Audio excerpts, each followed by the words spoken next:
So, welcome to this Saturday webinar. So, we have been understanding the text, very small text, which is Manisha Panchakam, that gives you a perspective that what is the highest state of the consciousness, or what is the highest state of the meditation when awakening takes place, how you live and the work and the think in your daily life. Nothing changes outside. You continue to have the two eyes and who knows, nostrils and two ears, one mouth. Huh? Awakening has nothing to do with anything at the physical level. But yes, it brings a change in the physical level. So we have been talking about Manisha. And we understood during the last few sessions that what exactly is Manisha. Manisha is not IQ, remember. You raise your IQ, you can get into Harvard or Oxford or Ivy League college. You can succeed in the material world. You can earn more money, more and more with the IQ. What we are talking of the Manisha, I'm reflecting on this. Take the same example. Water, I see water in the mirror. I see it through my eyes. It is a fact, if I use the word fact. But at the same time, the knowledge happens in my mind. No water. Apply the same. I say you are not the body. Does the knowledge happens? We start applying our IQ. So the Manisha is simple, pure intellect. That's what we have done in a couple of sessions. We also understood that Manisha is a state where the choiceless awareness takes place. We have also understood that this Manisha is an applied discernment, applied viveka, and also that leads to a state of dispassion. Use the word dispassion with reference to the water in the mirage. I'm dispassionate about water that does not exist, even if it appears. Apply the same logic. I see completely, I am the body. I see how many? 1, 2, 3, 4, 5, 6, 7, 8, 9, 10, 11, 12. 12 bodies. These 12, 13 bodies in this session are different, isn't it? Are they different? Yes. Can I say there are 12 awarenesses? Or it is one?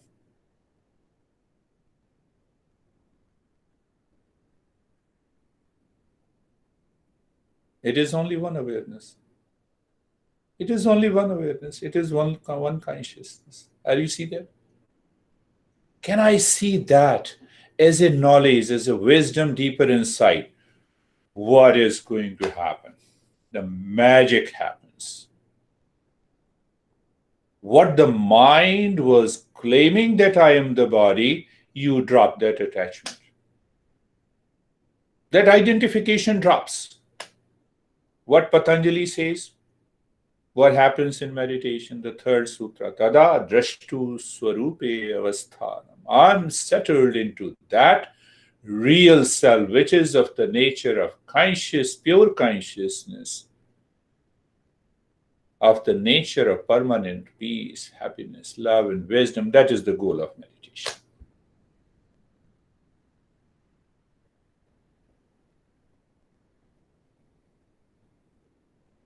So, answer that question.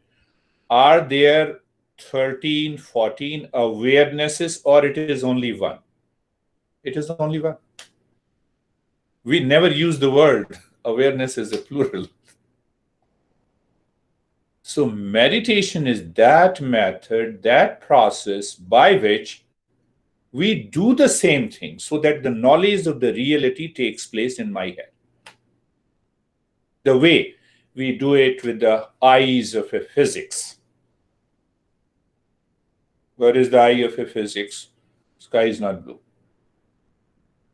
Water is not there. Let us go a little deeper. Take this body. Bodies go behind the body. What is exactly is body composed of? Body is an effect of the cause, that is matter. And what is the cause of that matter? Electron, proton, neutron. Energy in the space. So at a deeper, subtler level, all bodies are not different. It is purely energy in the space. Eyes of a physics. So we also discussed eyes of Eastern wisdom. It is the third eye. That is what we discussed in previous few sessions. So third eye gives you a perception.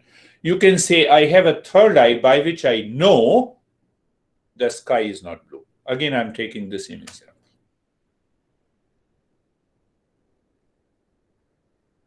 So I see through the eyes of a physics. So when we see ourselves through the eyes of the Eastern wisdom, we say that I am pure consciousness. I am of the nature of permanent peace. I am of the nature of permanent, infinite love and the wisdom. So this master, our master, so yes, there is one more point to be understood. Meditator or seeker has to pass examination in life every moment.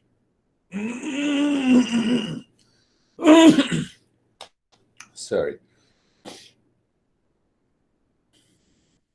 Pass examination at every moment in life. When we go to the school or the college, the teacher gives us, we are going to have an examination after 3 and 4 weeks, so we prepare it when we give it. It is unprepared. You have to undergo the examination at every moment in your life. On that basis, this master has written this 5 verses. And these 5 verses explains the soul of meditation and mindfulness. Who lives in that state of Manisha? My master used to say that those who eat their mind live in Manisha, and those who are eaten by the mind, they live in constant suffering.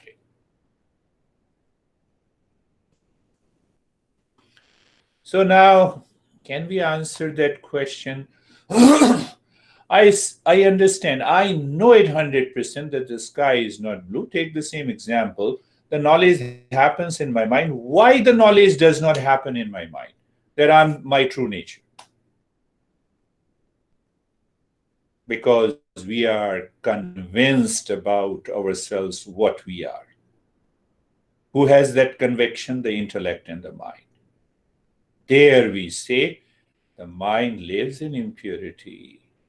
It is living in ignorance. It has to be taught. It has to be educated. It has to be purified. And then we practice, we enter into meditation. Take one example. A glass of water and put olive oil. Can they mix together? No. Now think of it. Can matter mix with the consciousness? No. No possibility. Consciousness has different properties, matter has different. once we live into that state, do you ever think that I am attached?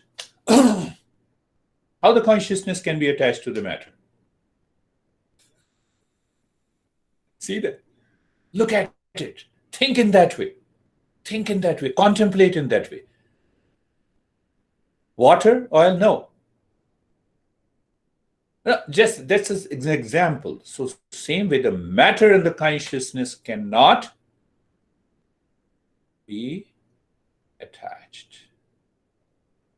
Then why we talk in terms of attachment and detachment and craving and obsession, including the binge eating and etc., etc. Because we live in ignorance. Master says we live in ignorance, and that causes the suffering in our life. That is the subject matter of this book. I'm totally focused on this text. So what happened? Now coming to one of the most interesting thing, Manisha. So an incident happened that I narrated a couple of times. I'm repeating again. We talk of untouchable, outcast in Indian society. That does not happen in the head, intellect, and the life of these great masters. So the Shankara has taken a bath, was moving in a street in Varanasi, the oldest city, to meditate on the Shiva. There is the biggest, oldest temple of Shiva there. An outcast was coming. What is that outcast? Who is known as Chandala. The Chandala, what they used to do, their work is to go into the cremation ground, bury the body, fire it, and they always used to have a couple of dogs. Sometimes whatever is left is eaten by the dogs also. They live in a very dirty, that is the understanding of this. So that Chandala was coming from the other side. Shankara says, go away, looking at his body. Chandala was an enlightened master.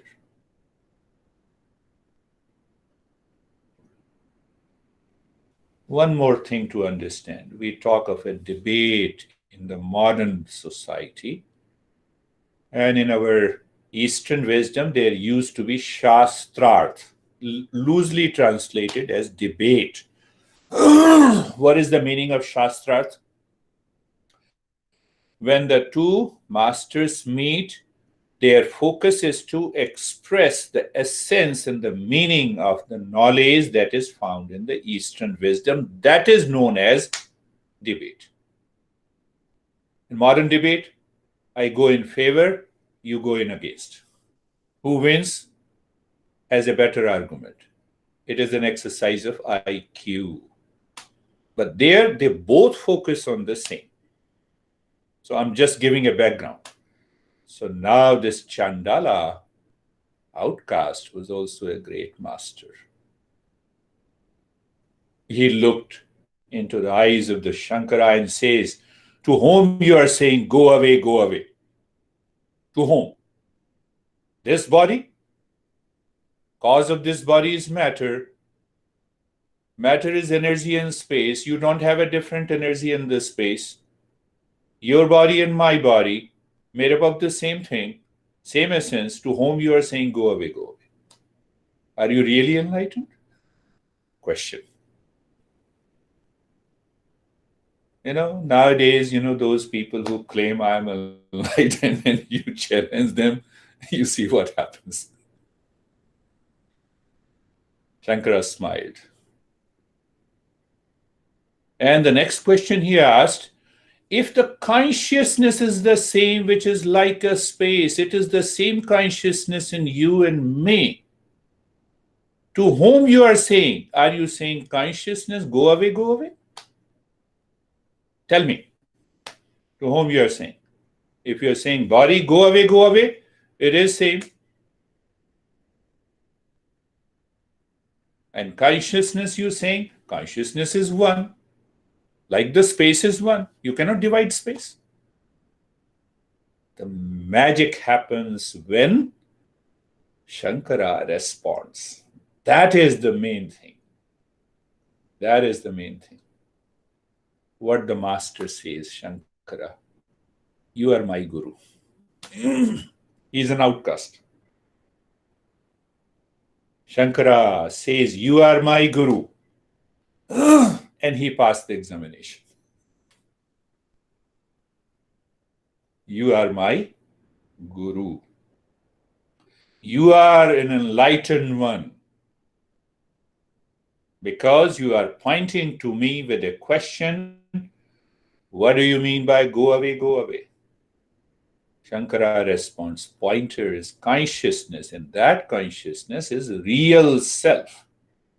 I'll repeat it again. It takes a lot of sessions to clearly point that real self. So Shankara says, pointer is consciousness, that is real self. It is one and all pervading. It is undivided. I have realized clearly that whatever mind knows is not me. I expressed, Shankara says, I expressed at the level of the world outside. So he explains clearly that, oh, my master, no, he never said that you are an outcast. I don't want to talk to you. You are crazy. How dare you say that? That is what happens with the IQ. That does not happen with the Shastra. Shankara was known in the world, in the India, as one of the great enlightened masters at that time. Shankara says, I have realized my true nature. Consciousness is one. It is the same in me and you. Whatever the mind knows is the objective reality, and to live and work in the objective world, we have to use these phrases. Are you getting it? Are you getting something? I'll explain it again. Then he says, it is, I know you are my guru. Even though he was the greatest master, but he says, outcast, that guy who pointed, who asked the question, go away, go away. To whom you are saying, go away, go away? My body, your body, same. Consciousness cannot be divided. To whom you are pointing out? He says, this is just for the sake of objective reality. I have to work in the same way as others work. But deeper inside, I know, I'm aware we both are essentially one. So then he gives the first example, and then we will do the practice.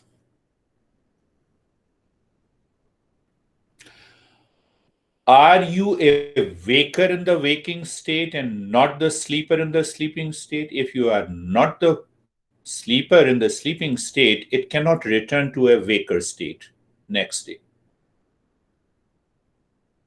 Same thing. You are only a dreamer, not the sleeper and the waker. That is one of the beautiful fundamentals of the Eastern wisdom. We have been waking, dreaming, sleeping. But every day, weeks after weeks, months after months, years after year, we are none of them. There is something behind that waking, sleep, and the dream state.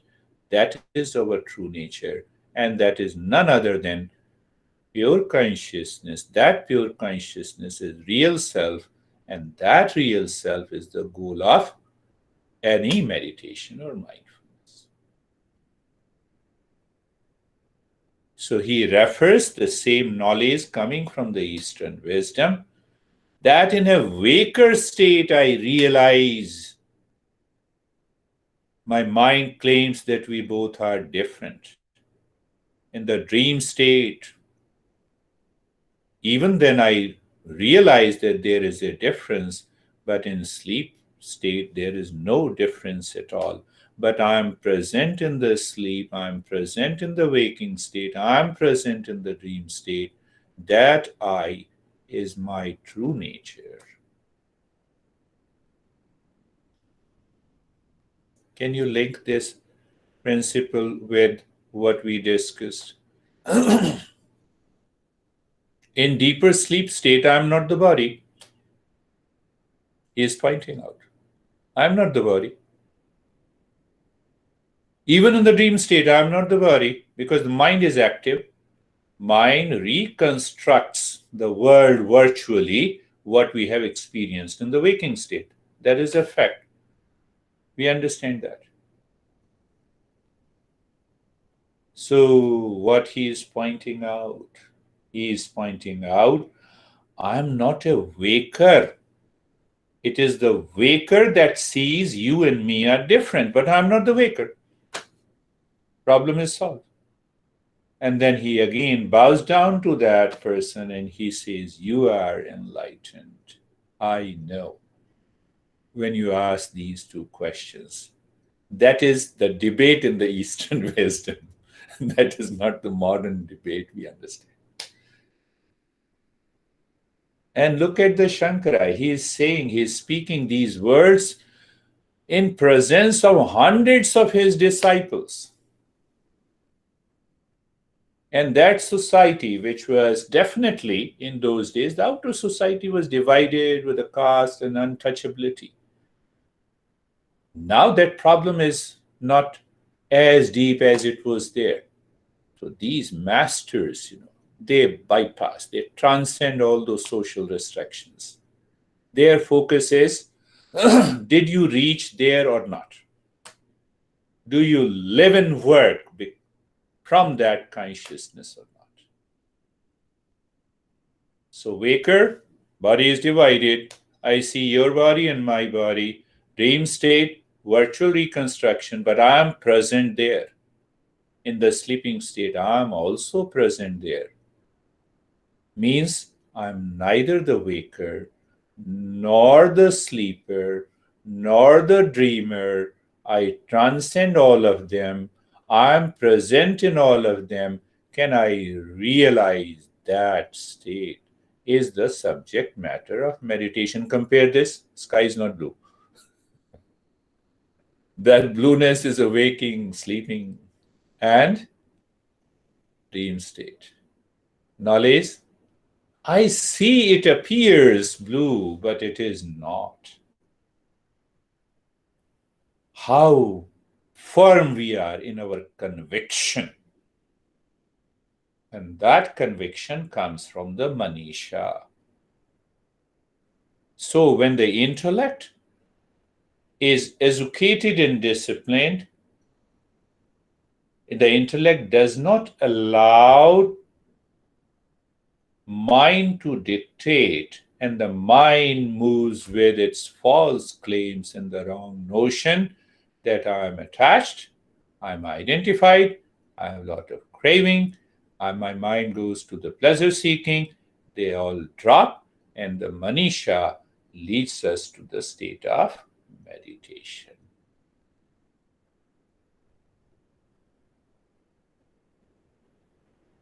I don't know. I believe we are getting it because of a few more sessions that we had in the past.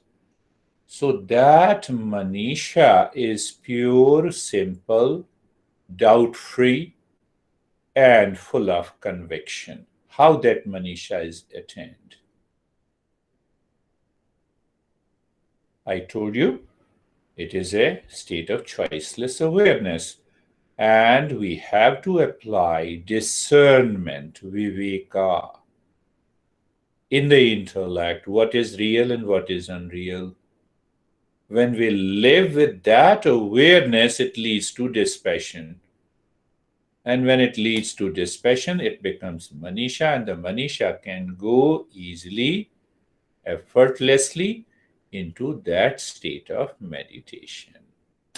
You see, the Buddha has given the Eightfold Noble Path, and seventh noble path is the practice of mindfulness. First six, he wants the Manisha should be there. And what is our understanding? Close your eyes, focus on the breath. You will be in mindfulness. No, without Manisha, you cannot. That is one way of understanding the path. Let us start our journey, the practice of meditation or mindfulness. Eyes are closed. After the practice, we can have questions. We'll take few questions. Eyes are closed. Mind is stage one. We have been doing the practice in different stages. Those who have been attending few sessions, they know what we are doing. So stage one, first step, steadiness of the body, and the mind is facing inside, looking at the self. Can I say it is searching, Manisha? Yes, I can say that. Because the knowledge happens in the mind.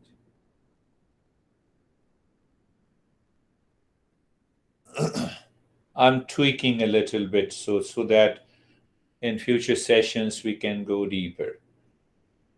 Are you aware the mind is facing within and looking within? Whatever you are looking, emptiness, blankness, darkness, everything is okay. Do you experience the body is steady? In both points you say yes. Can you continue to be into that state? Means mind is constantly looking inside, facing within, and an experience of the steadiness in the body continues. What that mean? Unbroken continuity. What that means? Question comes, who breaks the continuity? Then you will understand the essence of today's talk. It is ignorance. It is mind chasing something.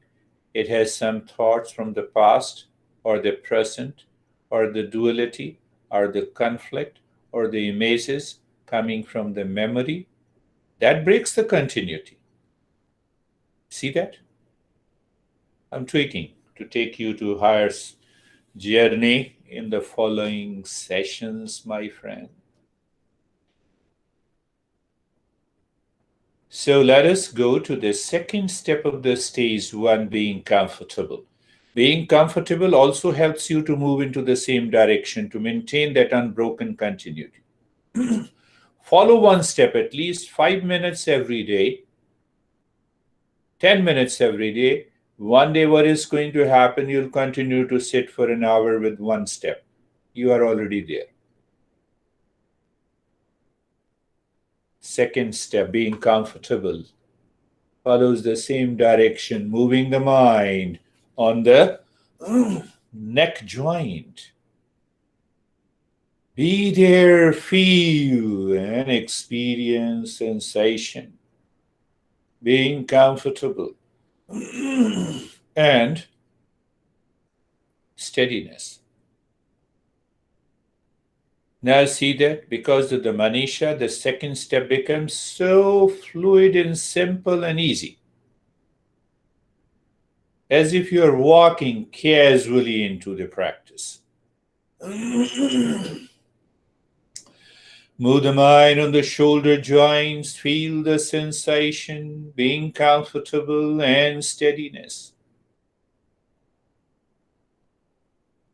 Mind on the hip joint, being comfortable. Feel, be there. Now see, look at the phrases I'm using. Look, feel, be there. I'm requesting your mind to have a continuity.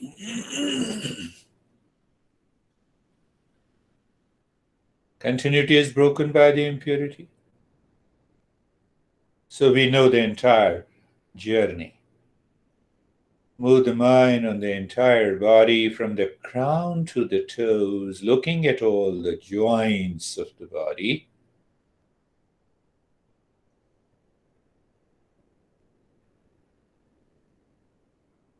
And experience sensation, being comfortable, and steadiness. In the stage one, we move to the third step, being carefree. Being carefree clearly points us that the matter and the consciousness cannot go together, cannot be merged, like the water and the oil. So let us see it separately. If it cannot, how do you recognize? Someone puts the oil into the, oh, there is some oil there. Knowledge happens in the mind. Let the knowledge happens in the mind, standing across the road, watching the traffic. Or the birds are flying in the sky, you are aware of the space about the birds. And these birds are nothing but the thoughts, feelings, sensations, images, the objective reality. Understand that. If you are doing subconsciously, habitually, nothing will happen. Then you are a follower. If you are undertaking a journey consciously, knowing every step, you will always succeed.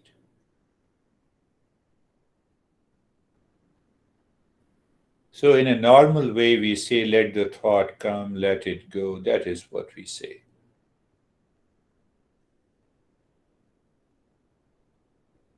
How simple.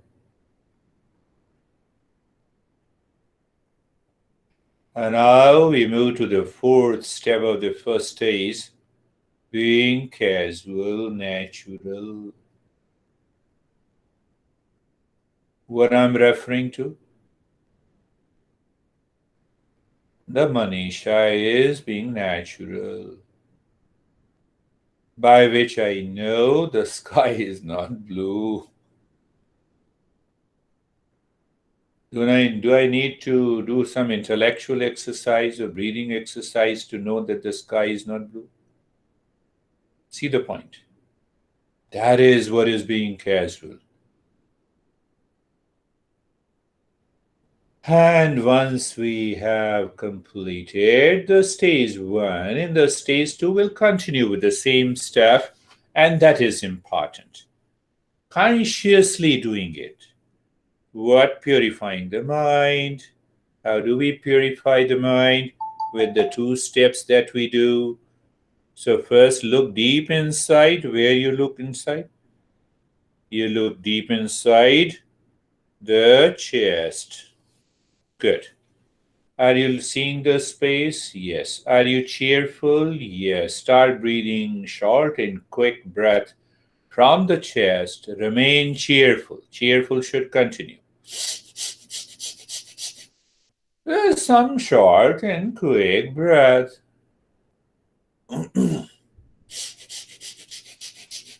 Enjoy that. Your whole body is not moving, only the chest, the rib cage. Understand that. Continue. We continue this step in order to clear the mind in the background, but we are doing it consciously. We are cheerful. Body is steady. Only the chest reason moves, expands and contracts. Is a short and the quick breath, but we are cheerful. So there is a uniformity in the breath. Continue.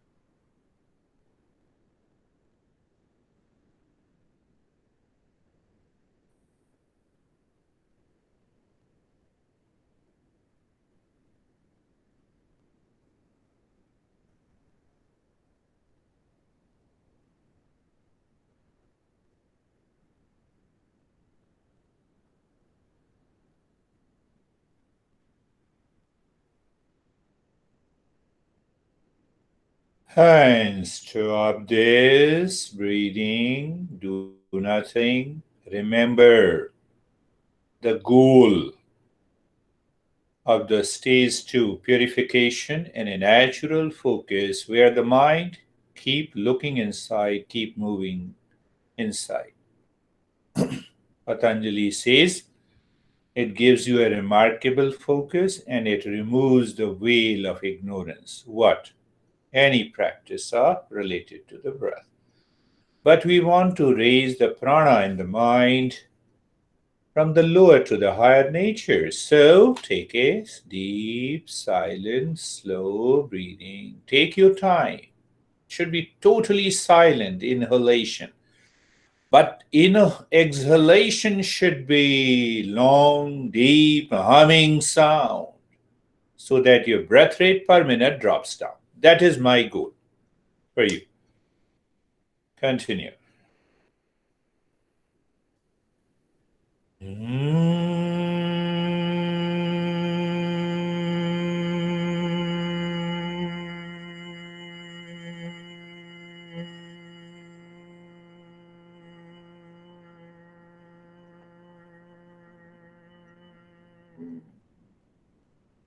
Remember, during inhalation, you take your time, you don't hurry.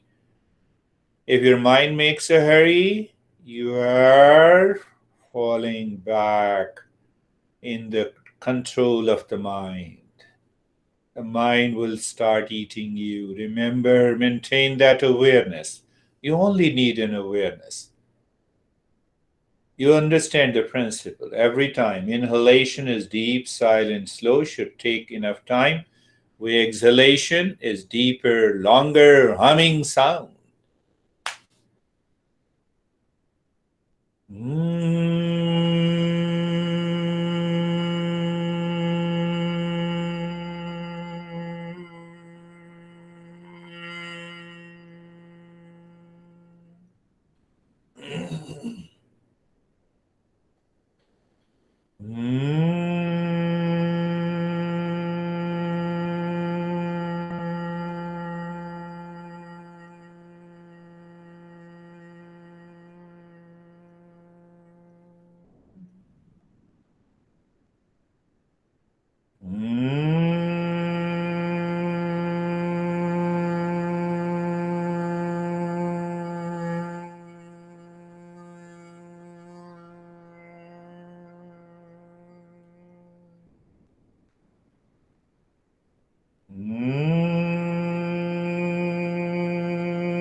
And stop this humming. The second stage is also over. We need to go deeper.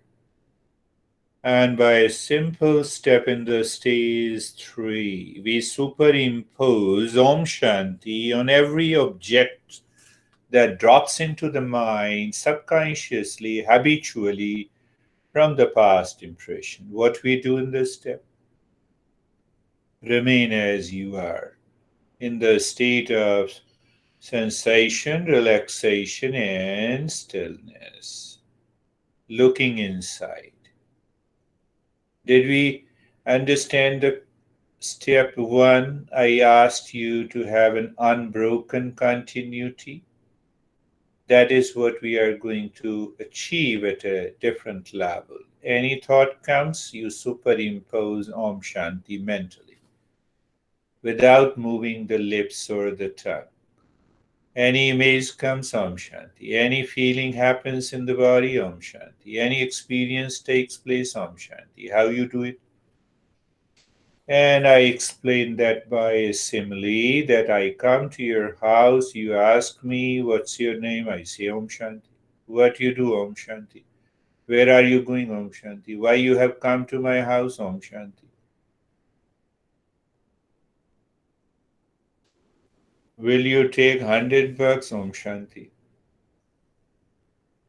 You are in a cheerful state, and for every thought that enters into the mind, you recognize, you drop Om Shanti.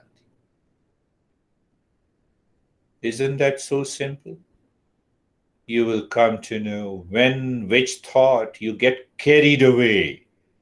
And if not, you'll experience the sense of emptiness. It's a most powerful step, provided you're doing it consciously.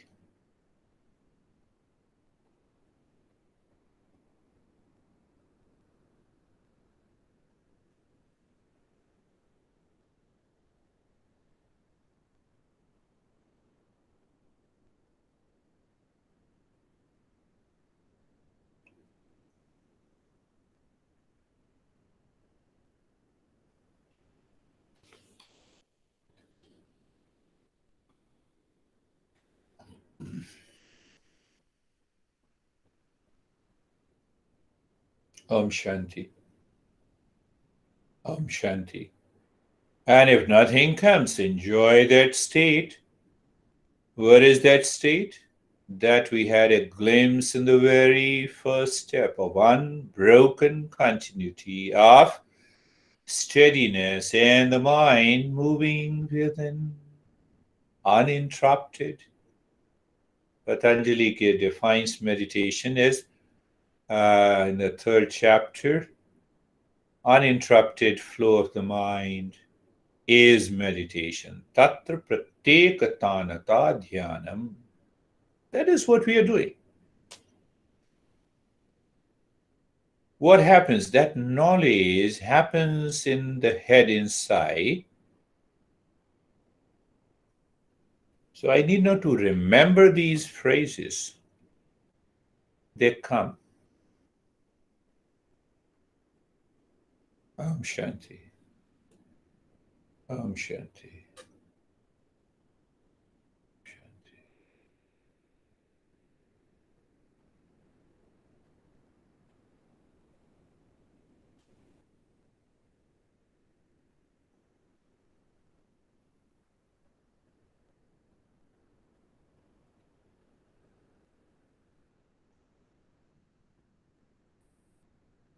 So in the stage 3, we have 3 steps. So this was the first, and we'll take one more step here. Let us go a little deeper. Stop this Om Shanti. We'll use the Om Shanti in a different way to expand the mind.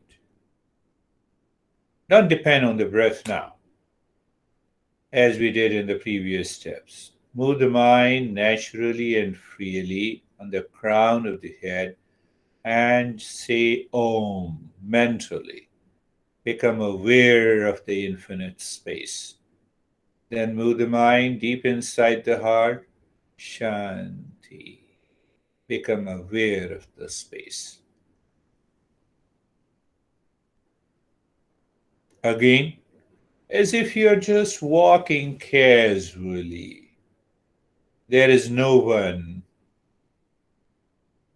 You drop again, Om, as if you're singing in your mind. You have become a great singer in your mind. Om. The mind stays inside the crown of the head. Shanti. Inside the heart. Om. No releasing. Take it purely in a symbolic sense. Om, symbol of infinite consciousness, like the space. Shanti, deep inside the heart, that there we experience that. We know in the head, we experience in the heart. The masters have given the image and the shape of the Shanti so that the mind can be absorbed there. Sukha, dukkha, I have explained a couple of times. Sukha, the suffix kha means space. Those who are yoga teachers, they know Khechari mudra. So that kha comes from that Khechari, space. And su means good. Sukha, peace means good space. Om Shanti. Om Shanti. Om Shanti. As if you are saying, I know sky is not blue. Om Shanti. Om Shanti.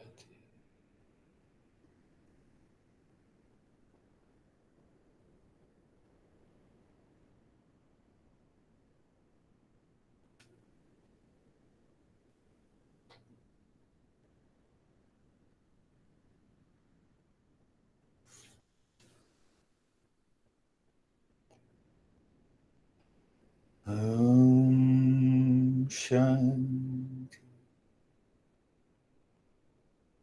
Flawless.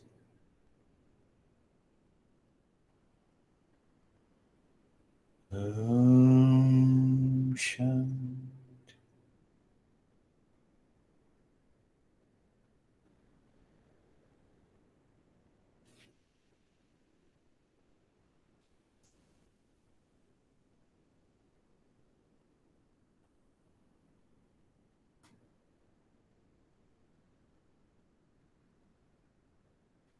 And now we jump onto the stage 5. We'll drop the stage 4 today. The same, the last step, looking at the breath, going in and out. You know the breath is going in and out. You feel the breath going in and out. You do not change the rate and the rhythm of the breath. When the Manisha is there, pure, simple, perfect, non-verbal awareness is there. You experience the state of sensation, relaxation, stillness, calmness, and quietness. You have met all the conditions. In that state, you're looking at the breath going in and out, feeling the sensation of the breath, and no change.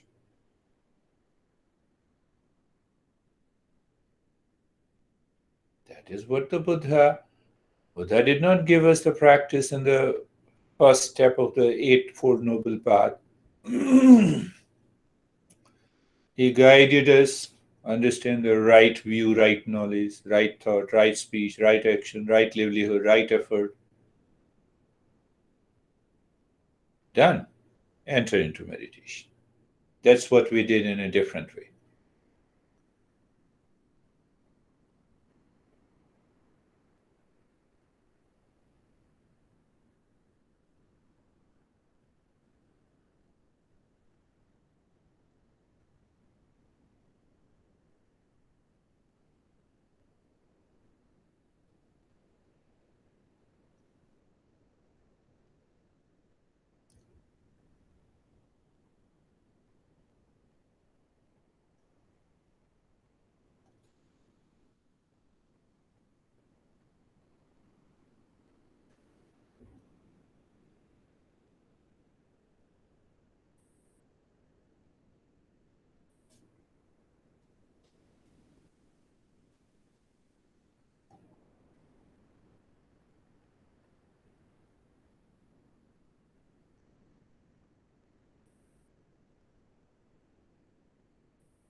And do nothing. Remain in the state of doing nothing.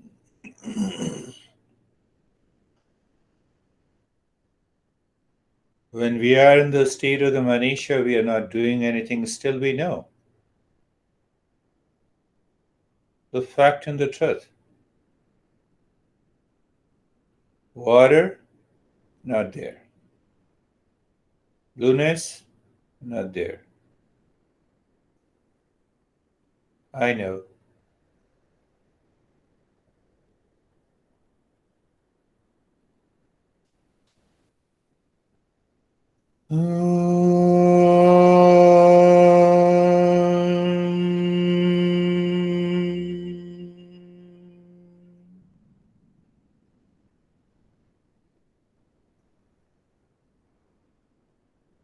Shanti, Shanti, Shanti.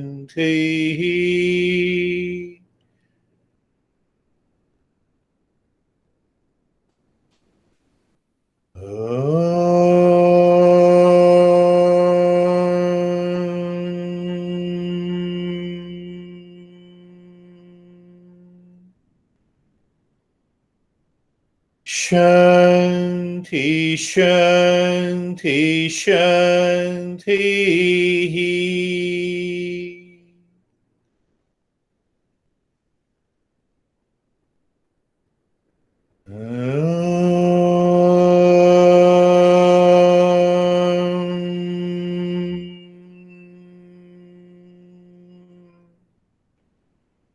Shanti, Shanti, Shanti. Bring your awareness on the right hand, your awareness on the left hand. Lift your both the palms if your hands are clean. Place it on your eyes, open the eyes inside the palms, know your experiences. Let the mind become active and bring the hands down. We'll share our experiences so that each one of us progress. How are you, Ashok?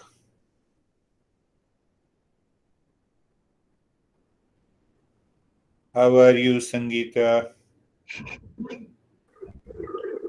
Sir बहुत अच्छा लगा और जब sir सिर में ओम और heart में शांति तो उसमें बहुत पीस आया एकदम खालीपन हो गया सिर में और बहुत शांति बहुत बढ़िया. बहुत बढ़िया. What she is saying that when she was doing the step of Om in the crown of the head and the Shanti inside the heart, she became totally emptiness.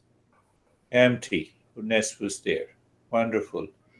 How are you, Ashokji? Sir, Om Shanti ka effect was very good and want to remain in that position some more time. But Wonderful. Don't attach these words with any dogma belief. We are using them as a device. I know Paul will smile. I use the term device. So, how are you, Anne? I feel good, very good. Very good. You have been doing it while sitting. This is good. Yes. Good. How, wonderful. How are you, Terry? You have to unmute it. See the beauty of a virtual session? If we are living together and face to face, and even if you say keep quiet, the people doesn't become quiet. This is the best way. So, Okay. Now, yes, Terry.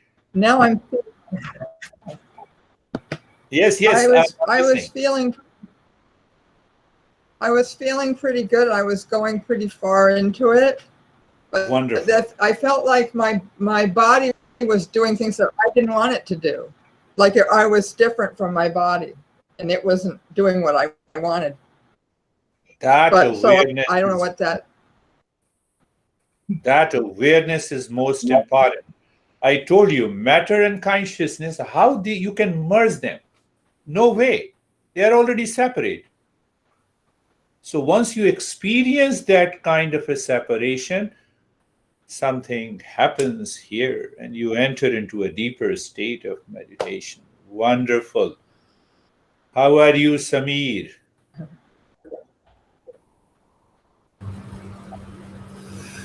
Sir, it was very peaceful and everything was piercing inside my mind and I was going backwards. Yeah, yeah. That experience is also good, yeah. Now we have a meditation practice where you go back. You are 50 years old, you go to 49, 48, 46, and ultimately 1 year, 12 months, 6 months, and 1 month, 1 day. Before that, that's a different Tantra meditation. How are you, Pushkar? How are you, Vaibhav? So it was really very peaceful. It was all blank, and now like there's some water in my eyes. I don't know why, but Yeah, it's really very very good. peaceful. Yeah, yeah. These happens. These are the tears of joy, not the tears of suffering. They are good. Sometimes body also manifests these experiences. हाँ जी, आप बताइए शोभा जी, नहीं पूछेंगे तो कहेंगे नहीं पूछा. नमस्कार सर. नमस्कार. जल्दी जल्दी बताइए. सर अच्छा लगा जब आप अच्छा. ओम शांति कह रहे थे, तो वो हाँ. ब्रेथ जो है वो जैसे शॉर्ट होती जाती है, हमारी स्पेस हाँ. में कम होती जाती है, तो वो ब्रेन से लेकर हार्ट चेस्ट तक ही थोड़ा सा फील हो रहा था. धीरे धीरे वो और कम हो गया, तो वापस ऊपर जा रहा था, फिर वापस नीचे आ रहा था, फिर वापस ऊपर जा रहा था. Very good. Good. Good experience. बस एक लेक रह गया कि आपके साथ साथ बिल्कुल एंड तक नहीं कर पाई, उससे पहले अवेक हो गई. हाँ ठीक है, बढ़िया बात है. मन फिर बिखर गया, सारा गुड़ गोबर हो गया. उसके बाद बात Pushkar ji, how are you?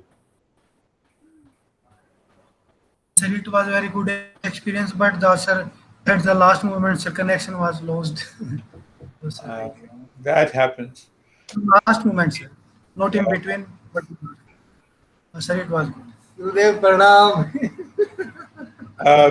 Connection was lost. You know, someone was talking about the guru and other stuff. So I remember what this connection is.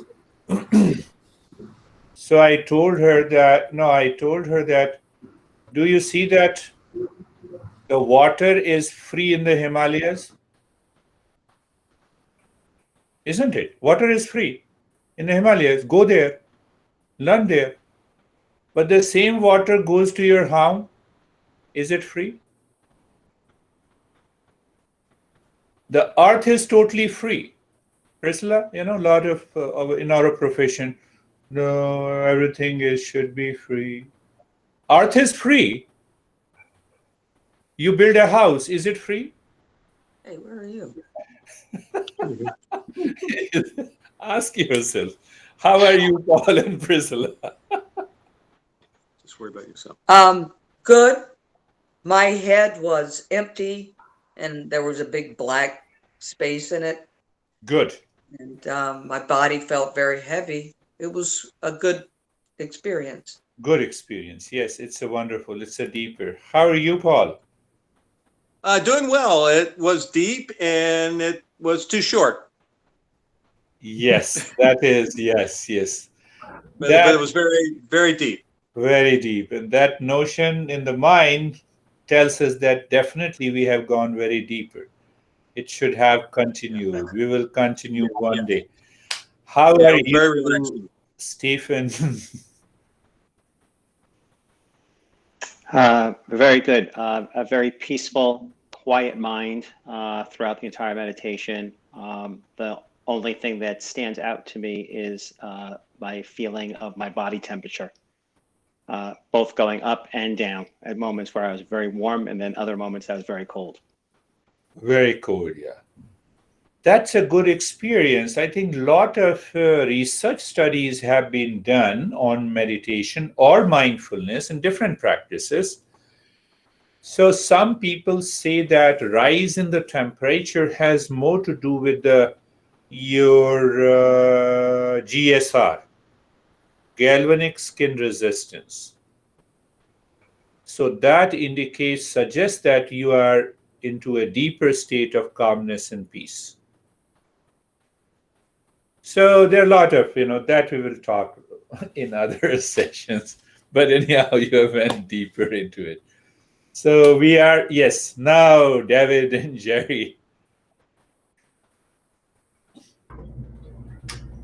Very freeing, very, very freeing. So I too had raised temperature. I forgot at what stage, but my body temperature went way up. And I also didn't realize until the end, until the other gentleman said he had tears, that I had tears as well. So it's very good. Wonderful. That's really, we are progressing. I'm very happy about it. How are you, Jerry? Very peaceful, very quiet meditation. After the Om Shantis, after that, I had a lot of white, like flowing in and out. And then after that, it was very dark. And then it became not white, but just bright. So it was interesting. Yeah. Yeah, that's again a deeper state of meditation. You see that there is only one practice and we have variety of experiences.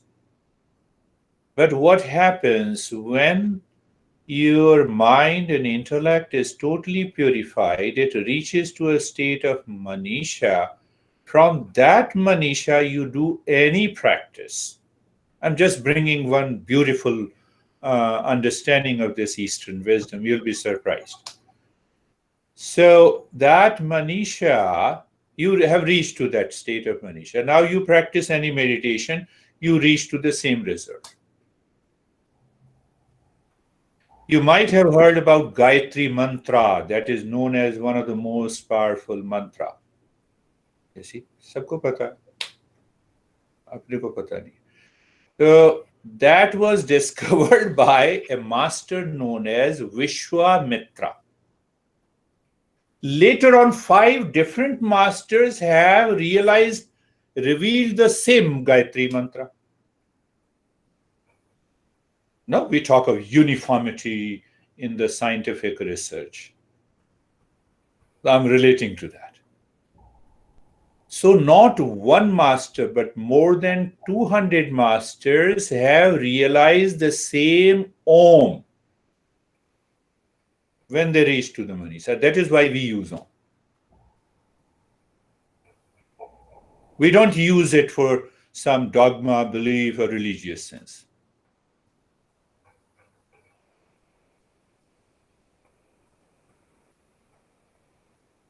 It's a journey. So any more question that, oh, Vivek. Vivek is not showing his face. How are you, Vivek? Yeah, I'm good. How are you? What is your experience? It was peaceful. I mean, happiness. It was like, a blast of light in the head. Then there was a circular motion and it was very good. Peaceful. I talked about Viveka is one principle. His name is Viveka. Viveka is discernment. You are an epitome of Viveka. That is all. Thank you very much. I'll be sending you this file in the speaker so you can use it. Namaste. Thank you. Namaste. Pranam, sir.